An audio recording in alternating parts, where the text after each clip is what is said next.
Hello, everyone. I am Dr. Rorschach, and ladies and gentlemen, it is finally here. Barbenheimer has arrived.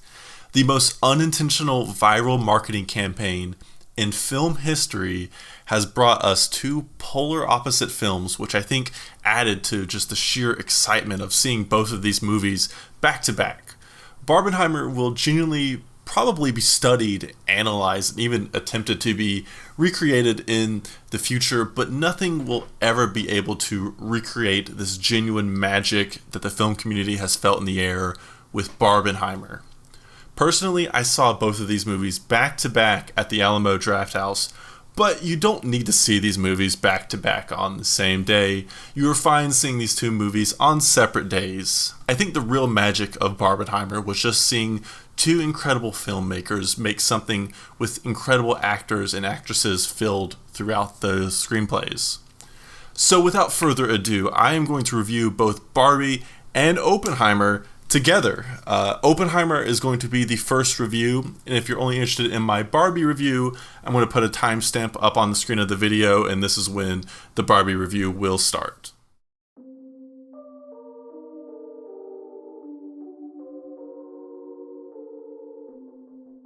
Oppenheimer is the latest Christopher Nolan movie. I would go on to say Christopher Nolan is probably the most successful director of the past 2 decades and is the only new age director that can pull in a very large blockbuster-sized crowds off of his name directing it alone. I really enjoy Christopher Nolan so much because he really does attempt to try a new genre of film in almost every movie he makes, and in this case, he's probably made one of the greatest biographical films ever made. For those of you that don't know, Oppenheimer is about Robert Oppenheimer, the lead creator of the atomic bomb, and the story is based off of the book about him called American Prometheus. The biggest surprise I had from Oppenheimer is that it's not about the bomb dropping, really. At no point of this film do we see the bombs being dropped in Japan, or even a major driving event like Pearl Harbor is only mentioned in passing. We never even see the characters really directly react to it. So this movie is first and foremost just entirely about J. Robert Oppenheimer. The entire story revolves and centers around him, primarily focusing on his contributions to the atomic bomb, but also noteworthy aspects of Oppenheimer's life, such as him being an unfaithful womanizer or his political influence post-Hiroshima, which I am glad to see here because it does show the more darker sides to this person. Because I hate most modern biographical movies because it only ever shows them in a positive light because it doesn't want to tarnish that person's reputation. We saw this in a big example last year, such as the Elvis movie. However, the real power behind this movie is just the absolutely remarkable ensemble cast they have in this movie. Everyone here, whether they have a lead role or just a few minutes of screen time, everyone is at the top of their acting game. I obviously can't go every single person who was in this movie, but I did want to mention just a few of the performances that are in here. Cillian Murphy in the lead role as Oppenheimer is just so very captivating. What impressed me the most with Cillian in this movie is just the acting he's able to do with his eyes. Throughout the entire movie, you see so much emotion from his eyes alone, whether that be worry about losing the nuclear race as his country's leadership looks to him to resolve all this, all the way to the pain in his eyes as Oppenheimer comes to terms with what he has done to the world after Hiroshima was bombed. I also think Cillian plays Oppenheimer so well as he really holds him in this gray light that this historical figure should be viewed through. We always see this internal struggle and conflict going on with him, no matter how hard he tries to hide it.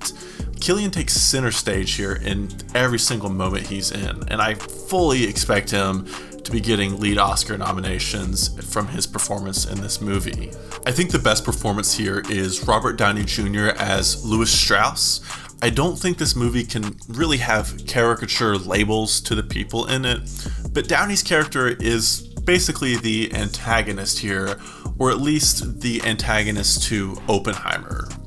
All of Downey's scenes are in black and white, which is kind of an alternative point of view to the Oppenheimer side of the movie, which is really intriguing, and it's going to be a main talking point about this film.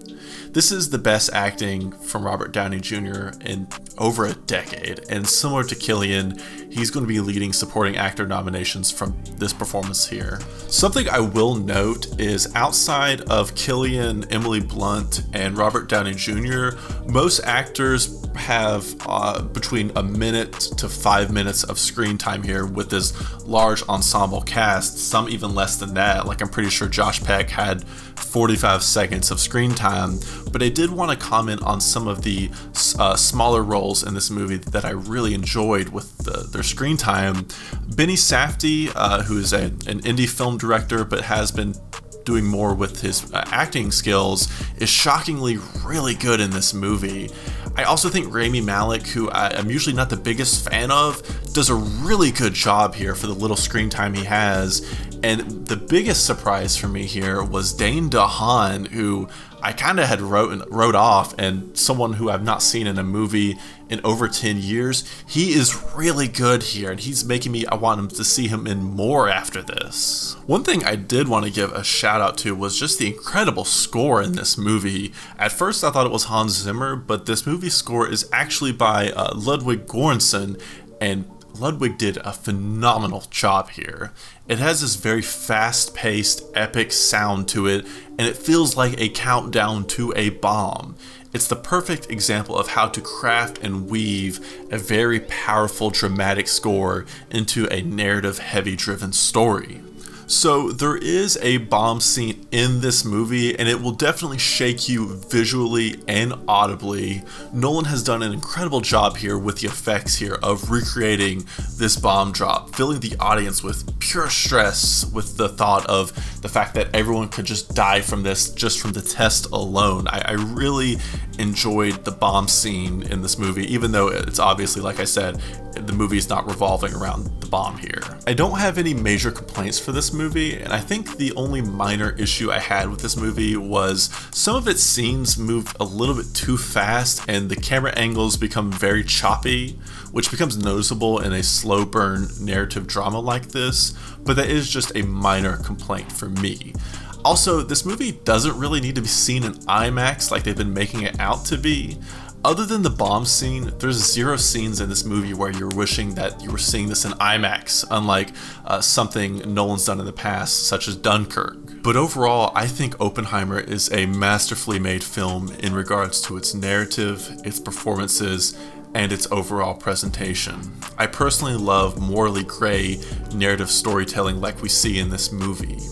It reminds me so much of how the story of the atom bomb went on to go and inspire some of the greatest fictional stories of all time that we've seen in other media, such as what Watchmen did for comics and what Metal Gear Solid did for video games. Whether you're a history nerd or not, I think this movie will captivate you and have something to offer just about everyone. This is not only one of the best movies I've seen this year, but this is one of my favorite Christopher Nolan movies. I cannot wait to go see this again. I am going to give Oppenheimer a 9.5 out of 10. Whoa.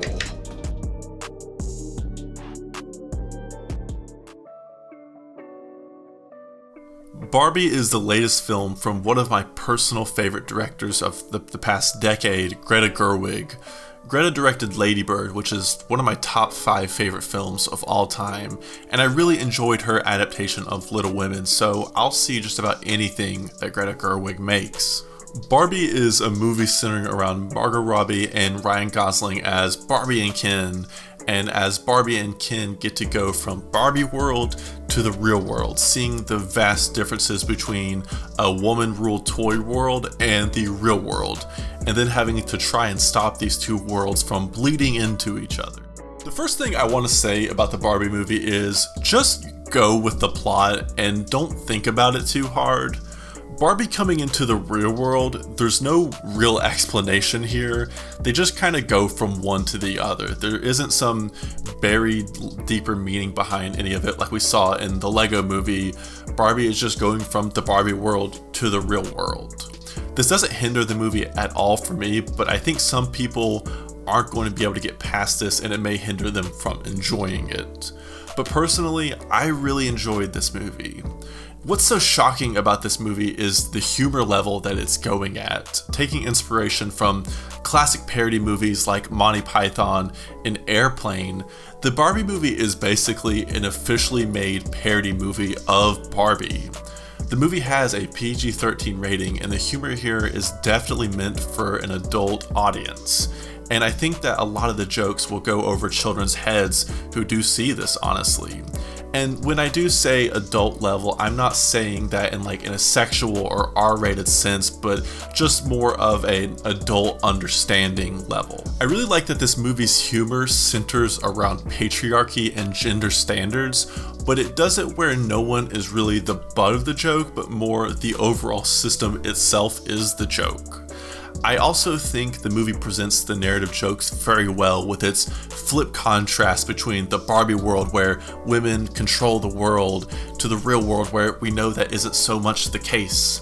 But I will say this humor isn't for everyone. Obviously there's going to be some more malicious reasons why some people may not like this movie, but if this type of humor isn't for you, I can understand why. But for me personally, I was constantly laughing throughout this entire movie. I really do admire that this movie was able to do social commentary on what Barbie as an idea has done to womanhood and body positivity. Usually for a licensed movie like this, they would never do anything like that to tarnish the image of their brand. So I really do admire Mattel for letting Gerwig acknowledge how Barbie has made women self-conscious and hurt womanhood's image. Just like the trailer says, this movie is for people who love Barbie, but it's also just as much for people who hate Barbie. The biggest surprise for me in this movie was that most of the movie takes place in Barbie Land. Going off of the trailers and the formula for these types of movies, it really seemed like Barbie Land would just be in the beginning, maybe the first 30 minutes, and they would be in the real world for the rest of it, which I kind of dreaded. But I can say that we are in Barbie Land for most of this movie, and I really enjoyed all of Barbie Land's set pieces and the physical gags that they're able to put into it, such as Barbie's dream house or Barbie eating invisible food like a child would be that's playing with it. The movie scenes in Barbie Land are just significantly better than any of the scenes in the real world. But the real driving force behind this movie is its two leads. Margot Robbie and Ryan literally Gosling are incredible here. They just look the part and they act the part. These two were born to play these roles, and I can't understate that enough. We get a more personal, dramatic, driven character story from Margot in this movie, while with Ryan, he is literally the funniest person on the entire planet in this movie. Seriously, Ryan Gosling is personally my favorite part of this entire movie.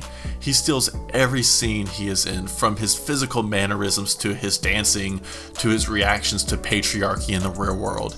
He has made me laugh the hardest I have laughed in an entire movie this year. I thought I might stay over tonight. Why? Because we're girlfriend-boyfriend. To do what? I'm actually not sure. So with all that being said, I unfortunately do have some gripes with this movie.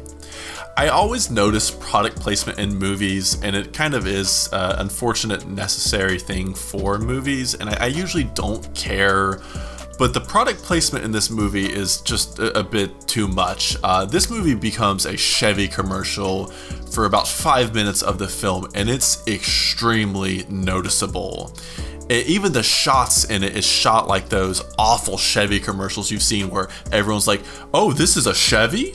Also, while I think he is funny in this movie, I don't think Will Ferrell's character needed to be in this movie.